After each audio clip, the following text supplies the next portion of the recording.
8h15 et vous êtes sur Télé Nantes, on est ensemble jusqu'à 9h et on va parler de congrès. Celui des professionnels et des acteurs du logement social ouvre ses portes aujourd'hui à Nantes, à la Beaujoire. C'est le congrès de l'Union sociale de l'habitat.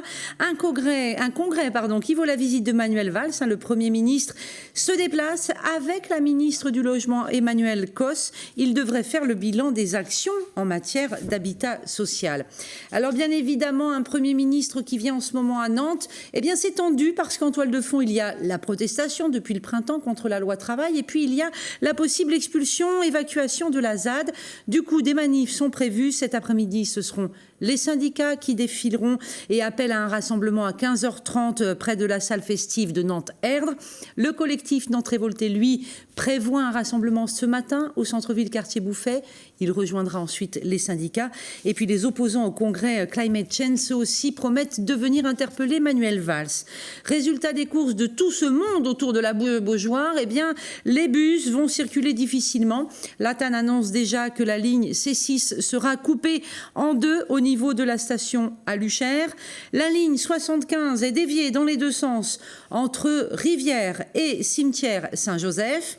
Et puis la ligne 80, elle, est déviée entre Rivière et Aluchère. Le site de la TAN ou à l'OTAN d'ailleurs peuvent vous tenir informés quasiment en temps réel tout au long de la journée. Ils sont au moins une centaine de migrants. Ils sont installés dans l'ancien presbytère du Vieux-Doulon à Nantes. En fait, il y a un an, ils étaient expulsés de la rue des Stocks. Et puis, depuis, eh bien, il n'y a pas de solution durable ou en tout cas globale qui a été trouvée. Le collectif qui les soutient attend des propositions de relogement plus adaptées de la part de la ville et surtout un relogement pour tous. François Prochasson est membre de ce collectif. Il répond à Benoît Balti. Les solutions pour héberger tous ces migrants qui sont présents sur Nantes ne peuvent pas être partielles. C'est-à-dire qu'aujourd'hui, les seules propositions qui nous ont été faites étaient de reloger à peu près 50 personnes sur les 150, 120, 150. Si on compte les mineurs qui sont aujourd'hui hébergés dans des squats, il y a probablement 150, plus encore des gens qui vivent à la rue. 150-200 personnes, il faut trouver des solutions à la hauteur de ces besoins et pas simplement des solutions partielles. Et c'est pour ça qu'aujourd'hui, nous avons refusé des solutions qui ne permettaient qu'à un minimum de personnes d'être relogées, en laissant toutes les autres à la rue. Et donc aujourd'hui, nous attendons effectivement une solution pour tous. Le chômage est encore à la hausse en Loire-Atlantique par rapport au mois précédent. Pour le mois d'août, il enregistre plus 1,5% d'augmentation pour la catégorie A. Ça représente 65 500 personnes au total inscrites. Et ce sont les femmes qui ont moins de 25 ans et celles qui ont plus de 50 ans qui sont le plus impactées par cette hausse. On va parler d'un autre congrès. Non, c'est pas ça. Je vais vous parler plutôt, si c'est du congrès Climate Change qui a ouvert ses portes à la Cité des Congrès de Nantes hier. C'est un congrès sur le climat, rendez-vous de la société civile pour mettre en avant toutes les actions qui sont menées ici ou ailleurs. Adrien Godet.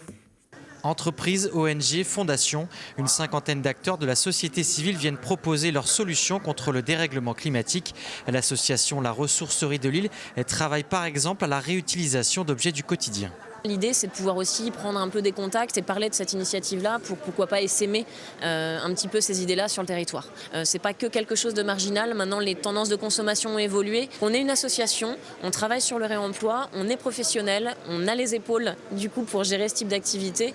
2500 participants sont attendus durant les 3 jours. L'occasion pour des fondations françaises et internationales de prendre contact avec d'éventuels financeurs. Nous recherchons d'autres acteurs locaux et internationaux pour mettre en place notre projet. Nous avons justement besoin de financement pour passer un cap, avoir un impact sur le changement climatique grâce à des initiatives locales qui améliorent la situation de nos agriculteurs. Et des séances plénières, des forums, des ateliers sont également au programme. Le laboratoire des initiatives nantaises doit valoriser les projets des acteurs locaux. Chacun parle de ce qu'il fait et ensuite voir comment ça peut être amélioré et comment on peut créer des synergies, des partenariats. C'est 70% en fait des actions engagées pour le climat, c'est la société civile, de par eux-mêmes, sans forcément une impulsion des États. Une société civile qui espère bien peser sur les discussions de la COP22 prévues dans 2 mois à Marrakech. Voilà, merci d'avoir suivi cette matinale de Télé Nantes. Prochain rendez-vous avec l'actu, ce sera à midi.